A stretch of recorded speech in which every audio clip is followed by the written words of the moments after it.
Hello and welcome to Unacademy, a one stop destination for the English medium civil services aspirants. A very good morning and welcome to the daily Hindu news analysis. Let's begin today's discussion by first looking at the topics that we are going to discuss.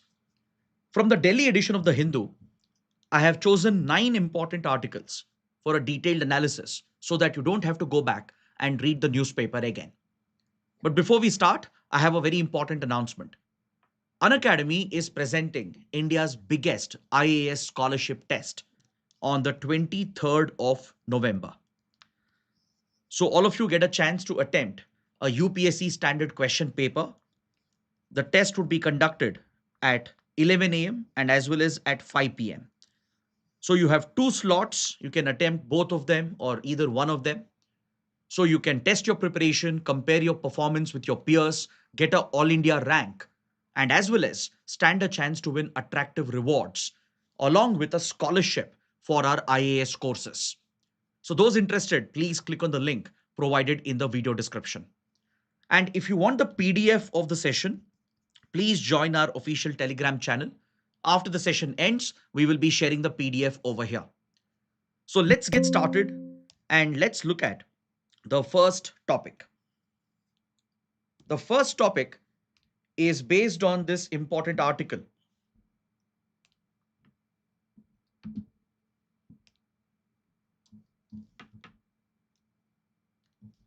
The first topic is based on this important article on page number 6 that focuses on India's management of its food systems, especially with regard to important food crops like rice, wheat, pulses, edible oil. How does India produce them and how does India manage its procurement and distribution? So the writer is referring to this as India's cereal mess because there are a lot of inefficiencies in the way in which India is procuring food crops and storing them and distributing them. So, this is the key argument of the article, which has great relevance for food security and as well as for food prices in the country. So, by understanding this article, you'll get an idea about how food prices are managed, food supplies are managed, and how India runs one of the world's largest food security programs under the National Food Security Act through the Public Distribution System or the PDS. Now, if you look at rice cultivation, India is one of the leading rice producers in the world. In most years, India records very high agricultural productivity with regard to rice output. And Indian farmers are producing much more than what India requires. For example, if you look at the data from the Ministry of Food, Public Distribution and Consumer Affairs, as of this year, India already has an expected rice production of 119 lakh tons of rice. Previously, in the last year, in 2024 October, it was around 82 lakh tons of rice which had been produced. Now, this is more than sufficient to meet the requirement of the public distribution system and the market demand that is there in India. In fact, sometimes the rice availability, which is stored in our warehouses with the Food Corporation of India, can be 3 times more than the actual requirement on the ground. If let's say 100 lakh tons are required, India at any given point of time would have around 300 lakh tons of rice which is stored and being distributed. So clearly, there is a overproduction of rice. Now, why does this happen? Why is India overproducing rice? That's because agriculture policies, they tend to encourage monocropping, the cultivation of certain types of crops which are more lucrative to the farmers. So given the guaranteed return on rice cultivation because of the MSP prices that are announced, farmers find rice cultivation to be a more lucrative opportunity for them. So there is a guaranteed procurement from the Food Corporation of India and other government procurement agencies at the central and state level. So this guarantee of procurement at an assured minimum price pushes most farmers to cultivate rice. So on a year-on-year basis, the overall acreage of rice cultivation keeps on increasing with very high productivity. And as a result, India produces much more rice than what is actually required. For example, if you look at the data from the government sources, with regard to rice, we are roughly producing around 525 to 550 lakh tons of rice in a given year. The actual offtake, which is taken up for distribution, is in the range of 390 to 420 lakh tons. So I think you can see the difference with regard to how much rice is being procured and stored in all the godowns and warehouses of Corporation of India and other procurement agencies, and what is the actual offtake for public distribution system for all the food security programs under the National Food Security Act, the Antyodaya Anna Yojana for the midday meal program. Even after you account for all the offtake of rice, the total offtake in a given year is roughly 390 to 420 lakh tons of rice. Whereas what's being procured and stored is in the range of 525 to 550 lakh tons of rice. So clearly there is overproduction and the excess storage, which creates the buffer stock, which helps in managing the prices of rice. Now, when you look at the other major cereal, other major food crops as well, like let's say we take wheat, for example. With regard to wheat, the production, procurement, and even the offtake is more or less very balanced. India is also one of the largest producers of wheat, but it is right just enough to take care of the demand in the market and the requirements of all the food security programs. So there is a more balanced equation with regard to wheat production, wheat procurement, and wheat distribution. But if you look at edible oils, if you look at pulses, there is a huge mismatch. This is a paradox in Indian agriculture. When it comes to edible oils, did you know that India is importing 55% of its edible oil requirement? Though India is one of the largest producers, we are still importing 55% of our edible oil requirement, meaning we are not scaling up our agricultural capabilities to meet the domestic demand.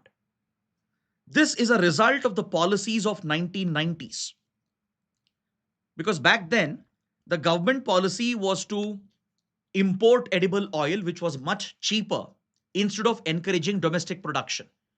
This was an economically prudent policy at that time, in that era. But today, edible oil prices have shot up in the global market, especially because of Russia-Ukraine war.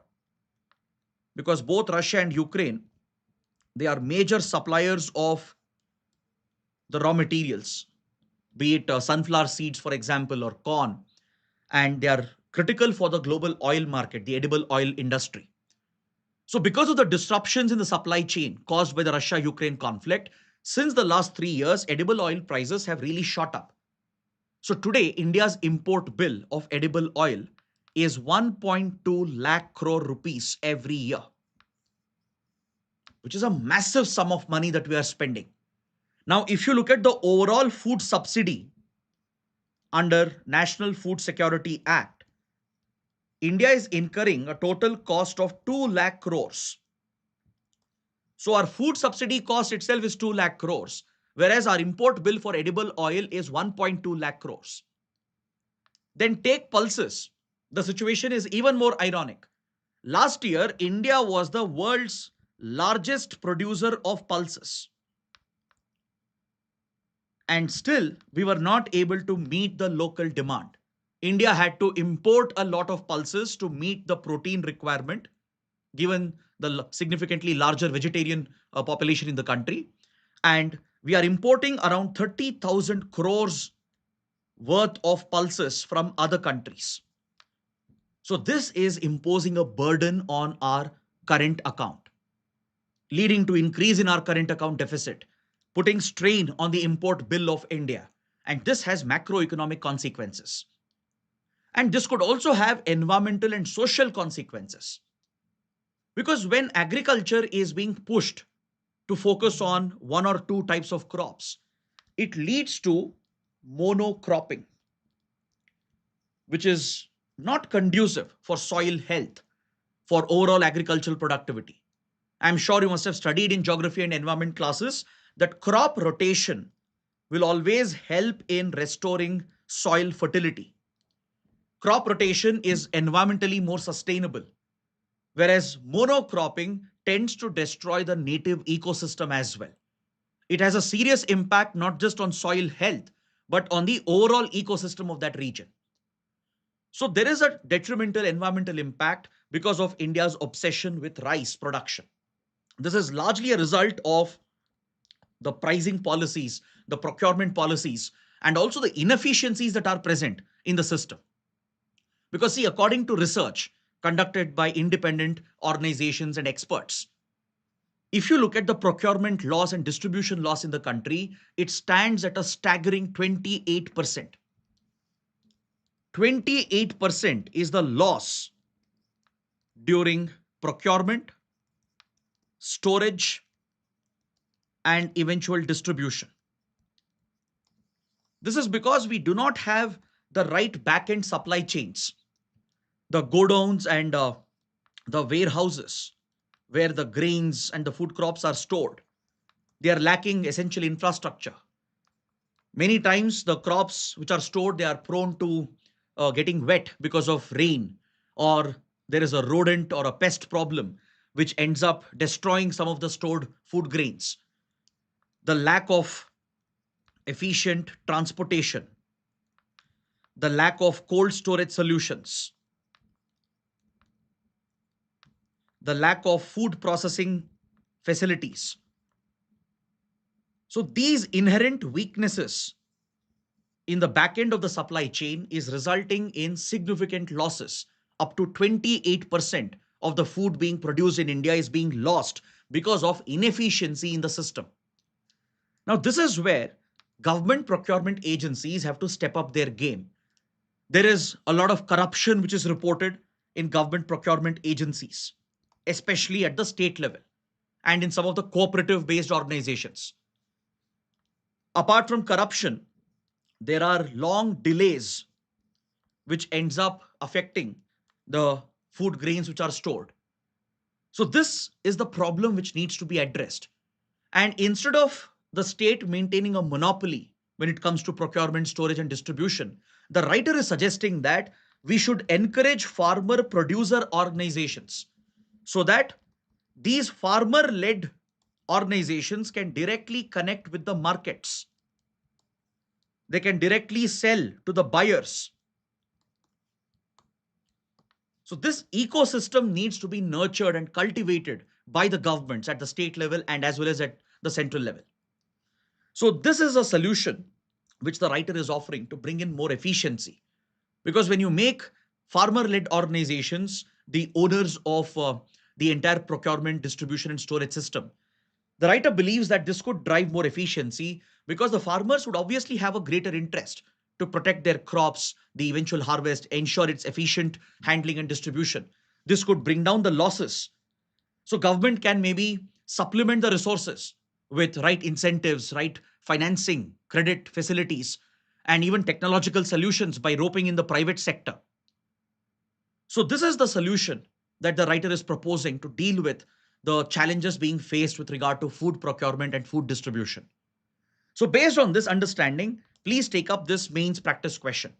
India has huge stocks of rice and also imports large quantities of pulses and oil seeds despite being one of the world's largest producers. Examine this paradox. It is a paradox and suggest measures to improve efficiency in food procurement and distribution. So, based on the discussion we have had, I'm sure you can use that structure, the analysis, and the points that we have discussed to build a good answer for this question. So, please take up this question for your answer writing practice. Now, let's look at the next topic. On page number 8, there's an article related to the 16th Finance Commission, and it focuses on the local bodies and their finances. See, yesterday in the prelim section, we spoke about the 16th Finance Commission. because the 16th Finance Commission, which is chaired by Arvind Panagria, has submitted the final report to the President of India. So very soon, the recommendations are likely to be accepted and implemented for the period 2026 to 2031. So just to refresh your memory, we discussed yesterday that Finance Commission is a constitutional body established under the provisions of Article 280 by the President of India. And the terms of reference of the Finance Commission includes recommendations on vertical and horizontal devolution. So vertical devolution of funds refers to the distribution of funds from the center to states, from the divisible pool of taxes, which are with the center. Horizontal devolution of funds refers to the distribution of the state pool of taxes, which is through the vertical devolution, and then distributing it amongst the states. What share would the states get in the vertical devolution the center is providing to all the states collectively? So this formula is decided by the Finance Commission. The recommendation is provided. Though the recommendation is not binding on the government, in most cases, the recommendations are accepted by the government. Now, apart from this, the Finance Commission also deals with augmenting the finances of the state local bodies. That is your panchayats, your municipalities. It will augment the resources by looking at the recommendations of the State Finance Commission reports, by working with, consulting with the state governments, by holding wide-ranging consultations with local bodies across the country. See, India has around 2.7 lakh panchayats. They form the primary base of our grassroots-led decentralized governance. We have around 5,000 municipal bodies. So the numbers are staggering. And it is these panchayats and municipalities which are providing you the day-to-day basic services. For example, you look at the basic services in the area that you reside in. The basic services are extended to you not primarily by the central government or the state government. It is primarily the local bodies which are providing you these basic services. Now, be it the supply of water or the facilities of sewage and sanitation, even public healthcare facilities at the grassroots level. So all these basic necessities, basic government services are delivered through these local bodies. Your panchayats and your municipal bodies are delivering these services. So in order to perform these functions, of course, these local bodies, they need a degree of financial autonomy. In fact, the very idea behind the 73rd and 74th Constitutional Amendment Act was to provide that constitutional status to decentralized governance through panchayats and municipal bodies, and provide them with a degree of political and administrative and financial autonomy so that they can truly become the pillars of representative participative governance at the grassroots level. So to perform all these local functions, these local bodies would require a certain amount of finances to take care of their expenditure. So for this purpose, through the 11th and the 12th schedule of the Indian Constitution, as part of this financial autonomy which is provided to some extent, local bodies can levy some of their local taxes. It could be the property tax, right? Or they even collect different types of revenue, maybe through imposing a price on advertisements which are put up in the jurisdiction of that local body, or the tolls that they collect. So there are few local taxes that can be levied, local revenue that can be generated by these local bodies. But however, these finances, the money that they are raising, the revenue which flows in through such taxes and toll collection, it is not sufficient to meet the expenditure, which is very, very significant. There is a big mismatch in the revenue and the actual expenditure that local bodies are supposed to incur. Now, if you look at 11th and 12th schedule, panchayats are supposed to deal with around 29 subjects which are devolved to them. Your municipal bodies are given around 18 subjects to deal with. But however, this is not a strict limitation as such. It can increase or decrease depending on the leeway that state governments provide to their local bodies. And across different states, the subjects handled by panchayats and municipal bodies, it keeps on varying. Some additional areas of administration could also be devolved, delegated to the local bodies, or some of the subjects might be retained by state governments as well. So there is no uniformity with regard to the functions that the local bodies are carrying out in the country. And also the finances they get. It is largely dependent on state governments and the recommendations of the State Finance Commission, the SFC, which is provided through the 73rd, 74th Constitutional Amendment. Right? These State Finance Commission reports. Again, there is no uniformity between different states. So overall, local bodies face a severe financial crunch. They are unable to match the expenditure, and as a result, this affects local governance. So this is where the Union Finance Commission, established under Article 280, can play a critical role. The Finance Commission in Article 280, it can help augment the revenue stream for these local bodies by providing the right recommendations so that local bodies can get their share of resources and ensure that they will be able to deliver the services that they're supposed to deliver. Now, if you look at the finance commissions that were set up since the 73rd and 74th Constitutional Amendment Act, there have been 6 finance commission reports which have been implemented. Until the 12th Finance Commission, there was a lump sum grant which had been recommended to be shared with local bodies. Since there was no uniformity in the tasks that local bodies were performing across the nation, and since there was no uniformity in the revenue stream for these local bodies, until the 12th Finance Commission, since the 73rd, 74th Constitutional Amendment Act, the idea was to provide a lump sum grant to local bodies. But this would not be inflation proof. It would not really meet the requirements of these local bodies, especially those dealing with larger functions, those having a larger jurisdiction, or those having a larger population size. For them, these lump sum grants were not sufficient, and they were essentially dependent on state governments. So this was eroding the very concept of a 3-tiered administrative setup, and in a way compromising the concept of decentralization itself. State governments would exercise a lot of control with regard to the devolution of these funds. So the 13th Finance Commission took a completely different route in this regard. The 13th Finance Commission recommended that the funds to be devolved to local bodies should be a percentage of what is allocated to the states. Based on the vertical and horizontal devolution, the funds that states get, from that a certain percentage was recommended to be devolved to the local bodies. So this was seen as a better parameter because this would provide for an inflation-proof devolution of funds.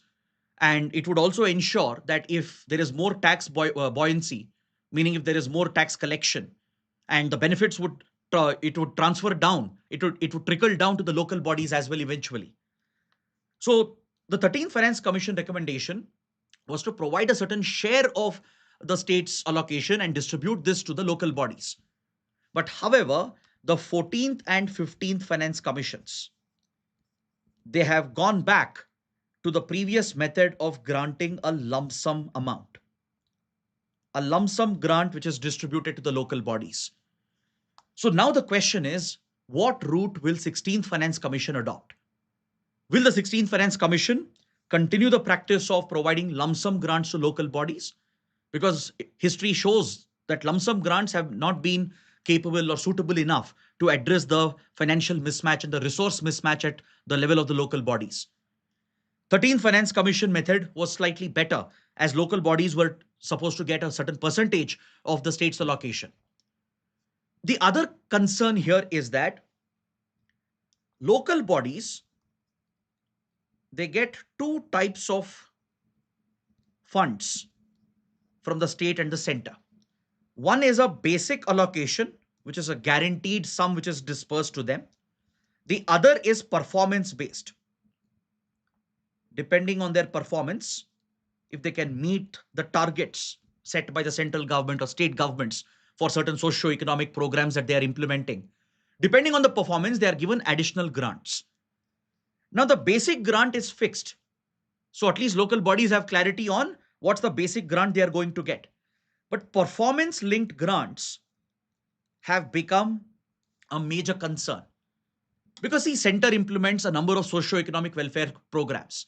The state also runs a number of socio-economic welfare programs. But eventually they are implemented by your local bodies, be it Manrega, be it Ayushman Bharat, or let's say the Awas Yojana, or any state level schemes focused on development and welfare. Eventually, the ground level implementation is through your panchayats, through your municipal bodies. So the center and state governments, they often set targets. So if they meet these targets, they will get additional fund as an incentive. These are performance linked funds. But this performance linked criteria varies across states. Plus, as I told you, local bodies in our country, they don't have a uniform jurisdiction. It varies from state to state. 11th and 12th schedule, they have a list of subjects. Panchayats have around 29 subjects, urban local bodies have around 18 subjects. But this can vary as well on the ground. So due to the lack of this uniformity and due to varying performance-based parameters, it has become very difficult for local bodies to have an estimate of the revenue that they are going to get. And with no clarity on revenue and resources, how will they take care of their expenditure? How will they deliver the basic services on the ground? So this directly affects your quality of life. It affects urban governance. It affects rural development. And that is why the task of the 16th Finance Commission is very, very crucial when it comes to augmenting the finances of the local bodies. So we have to wait and watch to see as to what are the exact recommendations of the 16th Finance Commission. So please take up this practice question based on what we have discussed, the financial crunch faced by local bodies in India, and how 15th or the 16th Finance Commission can help improve their condition. Now coming to the next article, on the front page, we have a update with regard to a Supreme Court ruling on a very, very important matter. I'm sure all of you would have heard about environmental clearance. Before any project is taken up, could be a public project, could be a private project, it is essential to obtain necessary clearances. And one of them is to obtain an environmental clearance. For an environmental clearance, you should have carried out an environment impact assessment showing the environmental impact of the project and what mitigation measures are considered by the builder or the developer of the project. Based on this and the laid down criteria and guidelines, environmental clearances are granted or denied. Now, in India, what has happened is that, be it a public project or a private project, there are blatant violations of these environmental standards. It's not just individual house builders or private real estate developers.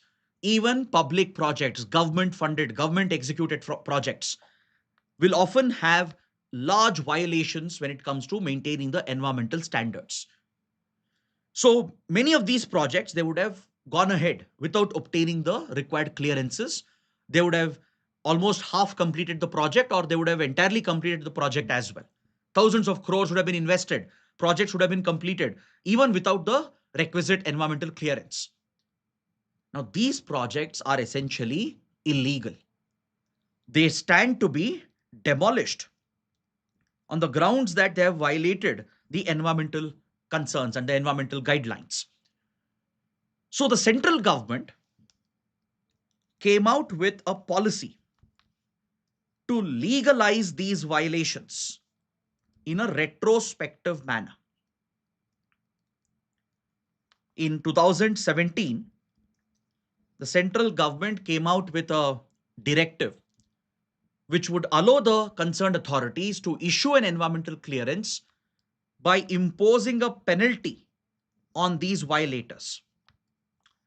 It's like how property is often converted from from B kata to A kata, right? Maybe the land may not have had the right clearances, but projects would have come up. But later, the concerned authorities would allow for conversion of the property by paying a certain penalty. So something of that sort was brought out to the center in 2017, and later in 2021, this office memorandum was updated, which provided for retrospective environmental clearances by allowing these violators to pay a penalty. So hefty fines would be imposed on them. So government's logic was, because see, so many projects are there in the country which might be illegal, which are in violation of environmental laws. Maybe there is a factory which has come up in violation of the Environment Protection Act, or maybe there is a huge industrial corridor which has been set up in violation of the Wildlife Protection Act. And of course, they will not have the clearances. Now, instead of destroying those projects and causing economic loss, because it would not only uh, push the investments down the drain, it could affect the employment of thousands of people who are dependent on these projects. So, keeping this concern in mind, the government said, we will grant retrospective clearance. That even if violations are there, we will not demolish the project. Instead, we'll impose a hefty penalty. You pay the fine and we will grant the clearance so that it becomes a legal project. This matter was challenged in front of the Supreme Court because this is against the principle of environmental jurisprudence. This goes against the very principle of environmental jurisprudence. See, it's not like land conversion, where I said that, let's say, a B kata property being given a chance to get upgraded to A kata by paying a penalty. In that case, though it has a impact, at least the environment itself doesn't take a direct hit because of that. But when you're allowing environmental concerns to be ignored altogether, creating this indirect bypass for illegal projects to obtain legal clearances after the construction is done, and just allowing them to pay a fine and get away with it, you are basically allowing builders to destroy the environment. Then what's the point of having environmental impact assessment and granting environmental clearances if you're granting retrospective clearance? So with this argument, the case came up at the Supreme Court, and in the month of May, in May 2025, a bench of the Supreme Court headed by Chief Justice of India, B.R. Gavai, it placed a ban on the grant of such retrospective clearances. Are you getting my point? The Supreme Court intervened. It issued an order against the central government, against this policy of issuing retrospective clearances, and barred the government from further issuing such clearances. So this was seen as a judgment in favor of environmental jurisprudence, which would uphold environment protection and the environmental laws of India. But now, in a shocking development, the same Supreme Court, the same Chief Justice of India, they have made a U-turn. The Supreme Court has reversed its order. The Chief Justice of India, who's all set to retire in a few days, he constituted a 3-judge bench to review this previous ruling.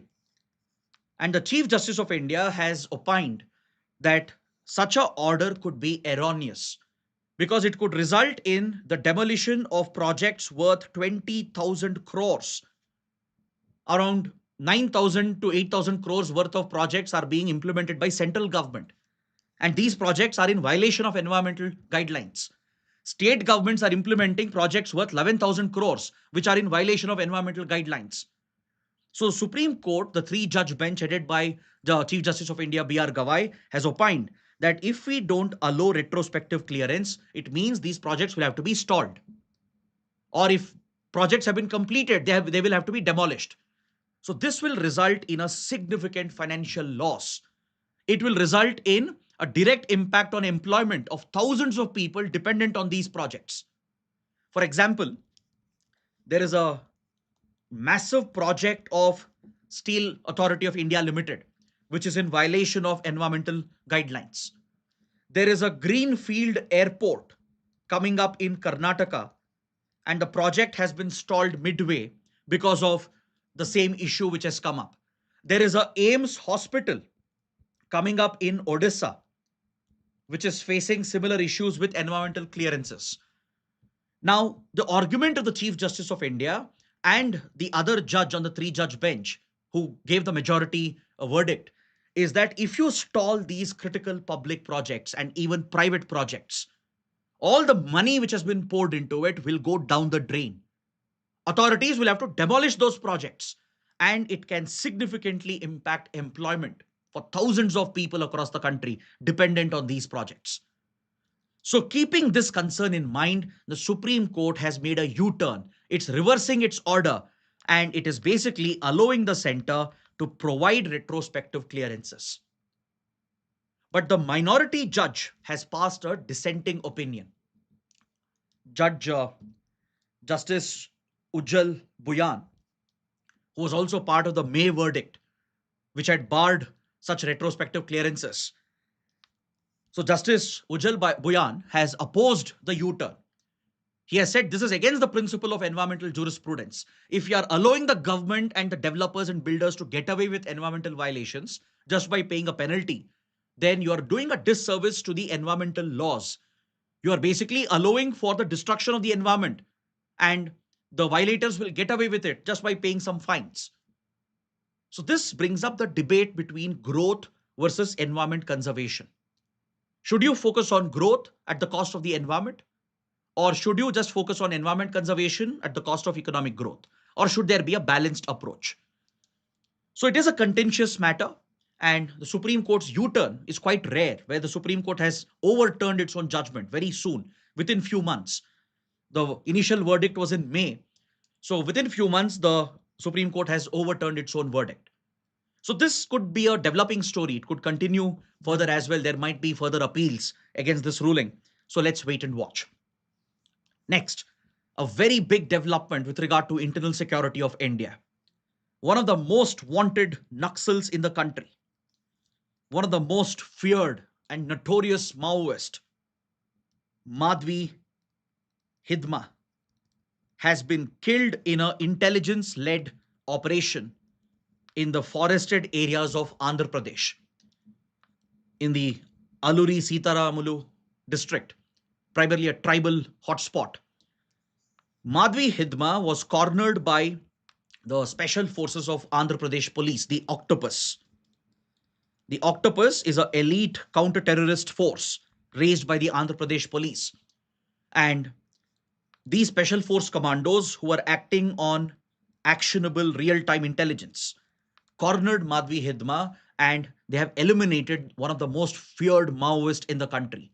This marks a very big success in India's fight against Naxalism. So let's understand why the killing of Madhvi Hidma is so important. See, Madhvi Hidma is from Chhattisgarh, born in Sukma, which is one of the hotbeds of Naxal activity. But at a very young age, Madhvi Hidma, you can see him in the image here, he rose up the ranks of the armed branch of the CPI Maoist.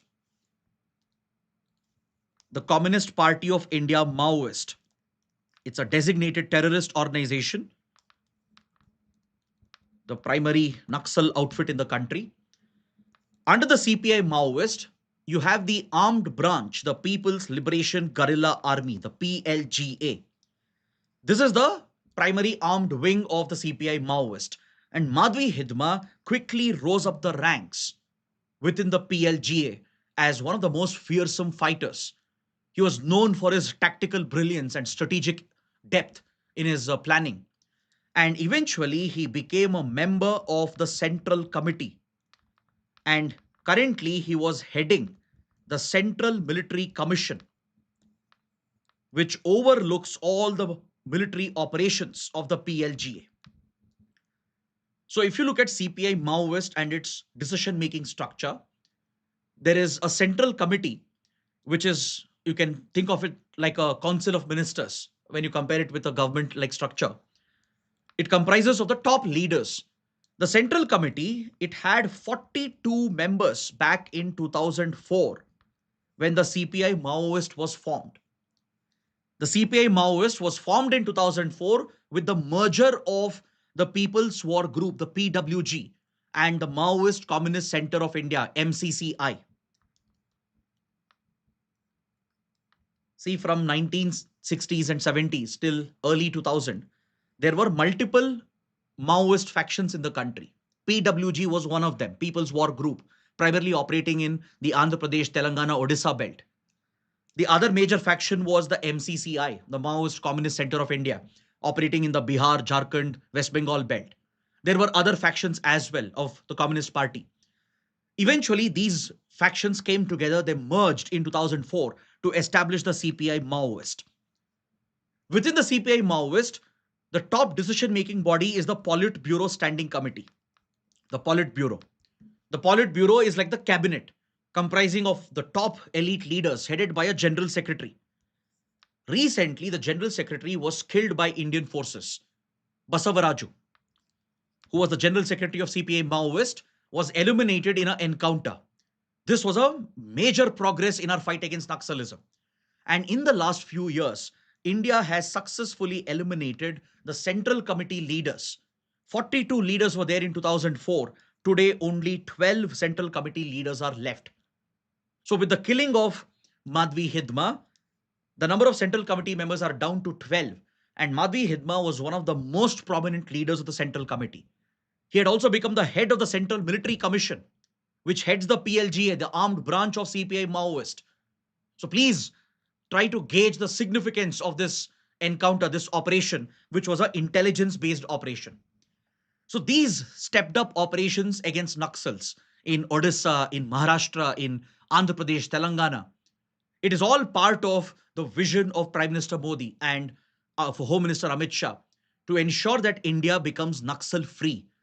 There is a goal the government of India has set to become Naxal Mukt Bharat by March 2026. A very ambitious target to get rid of India's oldest insurgency, one of the oldest, and one of India's most serious internal security challenges. Right? Naxalism, which started in 1960s, it has affected India's internal security for more than 6 decades now. Finally, there is hope that the center and the states in coordination, they are at the doorstep of breaking the Naxal movement. In the past 1.5 years, many of the top leaders have been eliminated or they have surrendered. As I said, General Secretary Basavaraju was killed. Many Central Committee leaders and Politburo leaders have been killed. Some of them have recently surrendered. And the mid-tier and lower level cadres, they have been surrendering in large numbers, be it in Maharashtra, be it in Chhattisgarh, even in the hotbed of Bastar and Sukma. Lot of surrenders of Maoists have been reported. And in Andhra Pradesh, as part of this ongoing operation, 51 Maoists have been arrested with large scale ammunition and arms being captured by the security forces. So this wide sweeping operation across multiple states, it's all part of Operation Kagar, also known as Operation Black Forest. It's an ongoing operation to eliminate Naxalism and achieve the goal of Naxal Mukt Bharat by March 2026. That's why the killing of Madhvi Hidma is a very significant development. Next, the UN Security Council has approved the Gaza Peace Plan, the 20-point peace plan proposed by Donald Trump, has received official confirmation from the UN Security itself, from the UN Security Council. See, this is a very big development because as part of the Gaza peace plan, Donald Trump had proposed not just an immediate ceasefire, but return of hostages by Hamas, including the bodies of the hostages who have been killed, and Israel releasing Palestinian prisoners in return. So while this process has almost been completed and ceasefire is in place, though there have been few violations by Israel especially, at least a temporary halt can be seen in Gaza with regard to the conflict. Now and then Israel keeps violating the ceasefire, but at least some sense of normalcy is coming back in Gaza. So now the focus is on rebuilding Gaza. It's on ensuring that reconstruction takes place and the victims of war are rehabilitated. Because Israel has turned Gaza into a rubble, destroying most of the infrastructure, displacing lakhs of people. So, under the Trump's 20-point Gaza peace plan, one of the key proposal is to have a transitional body, a transitional authority, which will oversee the reconstruction of Gaza. This transitional authority will be headed by Donald Trump himself. And under the transitional authority, there would be a governing body comprising of international experts, comprising of technocrats, billionaires, former government leaders like Tony Blair. They would be heading the governing body under the transitional authority, which would be chaired by US President Donald Trump himself. And under the 20-point peace plan, there is a proposal to deploy an international stabilization force as a peacekeeping force to ensure that Hamas is disarmed, to ensure the ceasefire is maintained and neither side breaks the ceasefire. An international stabilization force has been proposed under the peace plan as a peacekeeping force. So this required some legitimacy at the global level with approval of the United Nations. So now the UN Security Council that deals with matters of war, conflict, and peace and stability has approved the 20-point peace plan in a vote of 30-0. This is a very big development because the UNSC has 15 members. There are 5 permanent members who have the veto, and there are 10 non permanent members who are elected on a temporary basis for a 2-year term. Right now, Pakistan, by the way, is a non permanent member. So, the P5 countries, that is US, Russia, China, UK, and France, they have the veto, which can basically bring down an entire resolution, even though it has been supported by all the other members. So, in this case, it was anticipated that Russia, China might cast their veto to block Trump's peace plan from being approved by the UNSC. Russia even had proposed a counter plan to Trump's Gaza peace plan. But finally, Russia, China also have come around. They've come to realize that this might be the only way to end the conflict in Gaza. And Russia, China, in a very interesting development, have abstained from the vote. See, abstaining in itself is a significant choice. When Russia, China are abstaining from this vote, it's a signal that in a way they are supporting the peace plan.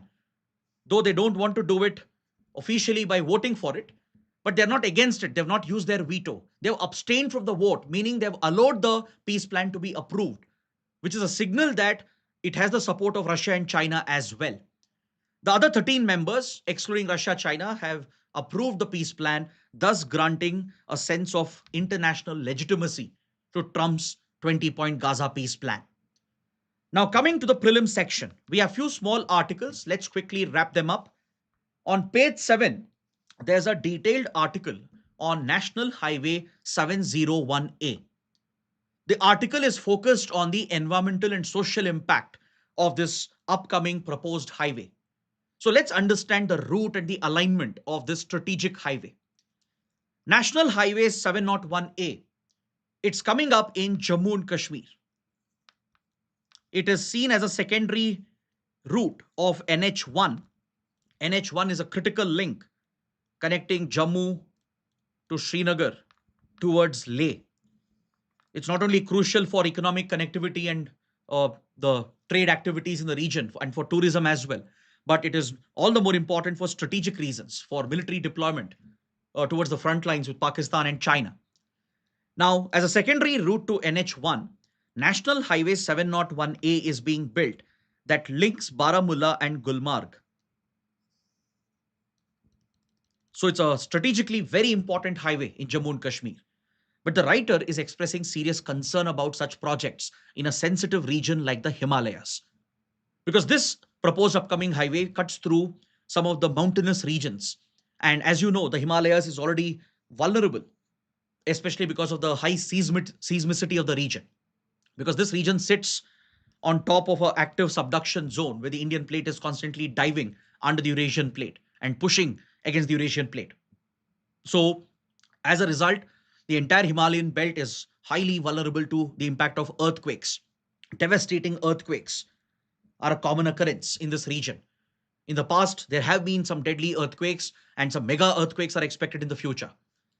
The region is highly prone to landslides, avalanches, and even cloud bursts and flash floods. So it's a highly disaster prone region. So hence the writer is questioning the environmental sustainability of such a project, the disaster risk, the impact on the hydrography of the region, because the region is home to the Indus water basin, which feeds the six major rivers of the Indus basin. And hence the writer is expressing these ecological concerns, environmental and the social impact of such disasters. But of course, those projects are essential, keeping in mind the economic and national security interests. That's why you should be familiar with the route of such a critical highway. Next, on page 10, there's a report related to the exclusive economic zone between India and Bangladesh. According to the report, Indian Coast Guard has intercepted illegal Bangladeshi fishing vessels who had ventured into India's exclusive economic zone, and they were catching fish on the Indian side. So this is against international law. Resources present in our EEZ belongs to that particular country. So vessels of another country, they can't enter the waters. They can enter, but they can't poach the resources. So any such poaching of resources of another country's EEZ is illegal under international law. So the Indian Coast Guard, which is responsible for protecting the EEZ and the economic wealth, has intercepted these Bangladeshi fishing boats and it has confiscated them. So that is the development reported here. So I want to discuss 2 points related to this. One, the dispute between India Bangladesh that had existed over the drawing of the exclusive economic zone. And what do you mean by exclusive economic zone? What are these maritime boundaries? How are they drawn? See, in 2014, India Bangladesh had a standing maritime dispute in the Bay of Bengal.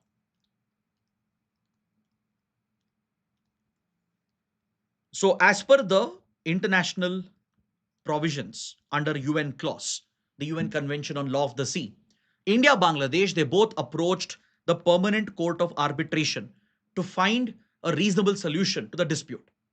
Because back then, Bangladesh was a very friendly country under Prime Minister Sheikh Hasina, who was a pro-India leader. We had a pro-India government in Bangladesh. India-Bangladesh enjoyed very close relations. So in order to ensure the relationship is not affected by this dispute, both countries decided to use the recourse under the UN Convention on Law of the Sea and approached the PCA for a arbitration process. And this award of the PCA, the arbitration award, went in favor of Bangladesh, meaning India had to cede a part of its exclusive economic zone to Bangladesh. A few thousand square kilometers of EEZ, which was under Indian control, was ceded to Bangladesh. And that showed how India respects international law.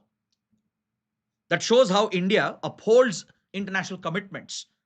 And since Bangladesh was a critical neighbor, friendly country which had helped India in many ways, Sheikh Hasina especially had helped in dealing with the security challenges in Northeast India, in improving the border security between India and Bangladesh. So India was returning the favor by accepting the PCA award, and we had ceded a part of our EEZ. And thus it became a model in international dispute settlement. In fact, in 2016, when China was dragged to the Permanent Court of Arbitration by Philippines over the Scarborough Shoal dispute, the PCA gave India as an example to China. The PCA asked China to learn a lesson from India, that how big powers should behave in a responsible manner by upholding international law and their international commitments. Because China was not willing to accept the PCA award in case of the Scarborough Shoal dispute. PCA had ruled in favor of Philippines, but China rejected the award and refused to follow the award itself. So in that context, PCA had referred to India as a model state, India as an example that China should be following. So that's one interesting detail. Now coming to these maritime boundaries, how are they drawn? These maritime boundaries are drawn as per the provisions of UN Convention on Law of the Sea.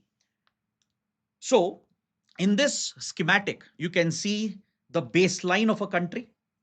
Baseline is the imaginary reference line that roughly hugs the coastline of the nation, of a coastal state.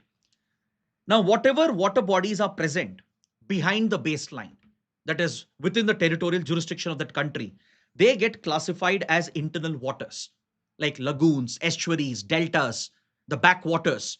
They become part of internal waters, meaning that country, the coastal state, has full jurisdiction over internal waters. They have full sovereignty. They can even prevent the entry of foreign vessels into their internal waters. Then, from the baseline, a distance of 12 nautical miles is measured. This becomes the territorial waters of that country, also called the territorial sea. So it's as good as your territory. So the country, the coastal state, will have full jurisdiction, full sovereignty in territorial waters. They can exercise all their powers and laws, implement all the legal provisions. The courts will have jurisdiction over here as well, right? And all resources, of course, present here belongs to that country. They can even prevent the entry of foreign vessels, and only if a vessel can prove innocent passage, if a commercial ship or even a foreign military vessel, if they have to pass through, if they have to use it for passage, but if they can prove that they are passing through innocently and get permission from the coastal state, innocent passage can be allowed. But the coastal state has every right to block freedom of navigation in territorial waters, because this is their territory where they have full sovereignty. Now, from the territorial waters, you measure another 12 nautical miles. That becomes the contiguous zone, also called the hot pursuit zone. So this is like a buffer which has been provided, where limited jurisdiction is provided to the coastal state. In few subjects, in few areas, the coastal state will have limited jurisdiction. For example, to counter terrorism, to protect the marine environment, or to deal with organized crime, to deal with smuggling, trafficking, or to deal with oil spills and to preserve the coastal environment. In these specific areas, even with regard to imposing customs and taxes, in these specific subjects, coastal state will have limited jurisdiction in the contiguous zone. Meaning your security forces, your navy, your coast guard, they can even pursue terrorist criminals in the contiguous zone without any restrictions. But however, the moment you cross territorial waters, you are entering international waters, where international law will apply for every other matter. Except for the limited jurisdiction the coastal state has, in every other matter, international law will come into place for any development in international waters.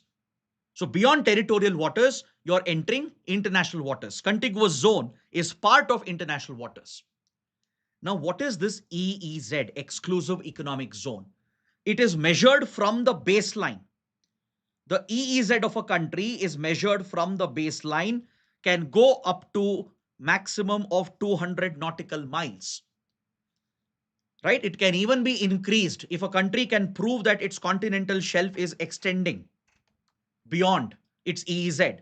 It can even go up to 360 nautical miles, depending on the extension of the continental shelf of that country. But for that, the country has to make a claim and provide scientific proof, geological evidence to show that its continental shelf is extending beyond its EEZ. And in that case, EEZ can even extend up to 360 nautical miles.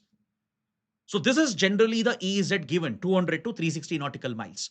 And all the economic resources present here, be it the fisheries, oil and gas, minerals, whatever is present within the EEZ of a country, it solely belongs to that nation. Foreign vessels, other countries can't come and poach the resources over here. Is that clear? So coastal states have complete authority to protect their economic wealth and resources within their EEZ, but they can't disrupt freedom of navigation and freedom of overflight in international waters. So the airspace above it also becomes international airspace. So once you're in international jurisdiction, you can't stop the movement of vessels and aircraft. This is against UN clause. Freedom of navigation, freedom of overflight is a guaranteed basic right. In your national airspace, you can do whatever you want. In your territorial waters, you can block the entry of foreign vessels and foreign aircraft, right? But you can't do that in international waters. So this is something that you need to understand. Next, the central government has rolled out multiple initiatives to improve efficiency in food distribution, food procurement, and in running the public distribution system. Lot of tech-based platforms, AI tools have been launched by the Union Food and Public Distribution Ministry. So please make a note of these platforms. It can come as a prelims question. The first platform to be launched is Asha, Anna Sahayata Holistic AI Solution. It's a AI based platform which will automate the call center facility. The beneficiaries of the PDS, see, previously there was a call center system which the government was operating, spending a lot of money on it because they had to hire a lot of employees to receive calls from the beneficiaries and to receive their complaints about the quality of food grains or the a quota being allocated to them or not. So any complaint, any grievance, you could register by calling these dedicated helpline numbers. Now the government is replacing this cumbersome process with a AI-enabled platform. The cost will come down to a bare minimum. Instead of running a large call center, the government can now replace that with just one AI application which has multilingual translation capability. Is that clear? So the beneficiaries of PDS, they can easily call on this number, which is handled by the Asha platform. It's an AI enabled platform and it has been integrated with Bashini, which is an indigenously developed AI language translation platform. So it has been integrated with Bashini as part of India AI mission. Under the India AI mission, the government has indigenously developed a multilingual translation platform called Bashini. So it has been integrated with the Asha platform so it can translate between different languages. And just a few operators are enough to run this completely automated process to receive complaints and grievances and get them redressed. The other important initiative is Bandaran 360, launched by Central Warehousing Corporation to improve the warehousing facilities, the logistics, and the supply chain efficiency. The next launch is Smart XM Warehouse System, which is to improve efficiency in container freight stations and general warehouses to keep a check on the stock which is maintained, to ensure that the transportation routes are efficiently organized to minimize losses and wastage. So this is another key tool which has been launched. Then finally, Annadarpan. Annadarpan is another tech-based platform which will offer microservices to replace depot online system. The depot online system was used to keep track of the stocks and for distributing the grains to the ration shops. So this system will now be replaced by a more efficient tech-enabled platform called Annadarpan. So these tools have been rolled out by the center to improve the efficiency of public food distribution. Coming to the last article for today, the last topic. Over 100 Indian universities have entered the QS Sustainability Ranking Report for 2025.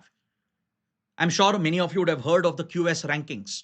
It's one of the foremost ranking system for universities across the world.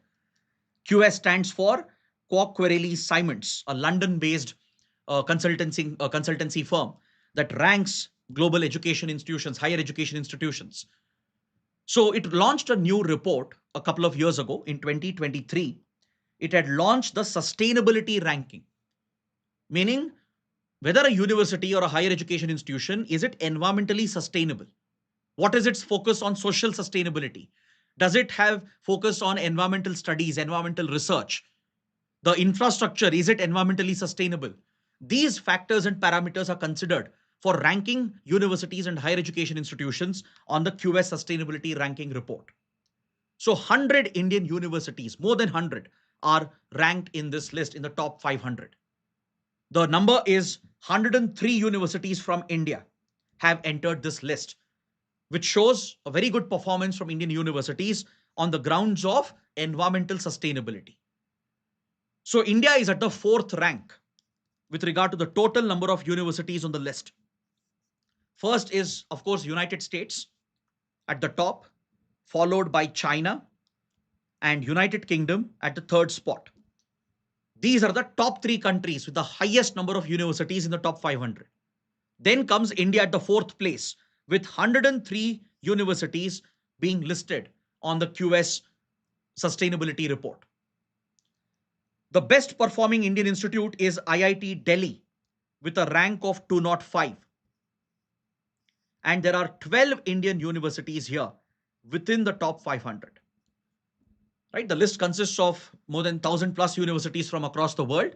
But in the top 500, you have 12 Indian universities. And in total, 103 Indian universities are on the list. So, with regard to employability and outcomes, which is measured as a part of social sustainability, whether the university is creating employment opportunities, IIT Delhi is ranked at the top from India, 93rd position. IIT Kharagpur at 96th place in terms of employability and outcomes. Delhi University, 94th in terms of knowledge exchange. So different parameters are used to gauge the performance of universities in this report. The QS Sustainability Index for global universities. So this is again very factual. Remember some of the data here. So this is not about the entire performance of the university in terms of its educational performance or its research facilities or the patents coming out of it. This is focused only on environmental sustainability and social sustainability. Clear? So with this, we bring our discussion to an end. I hope you guys have understood all the topics. If you like the session, press the like button and do subscribe to our channel. Thanks for watching.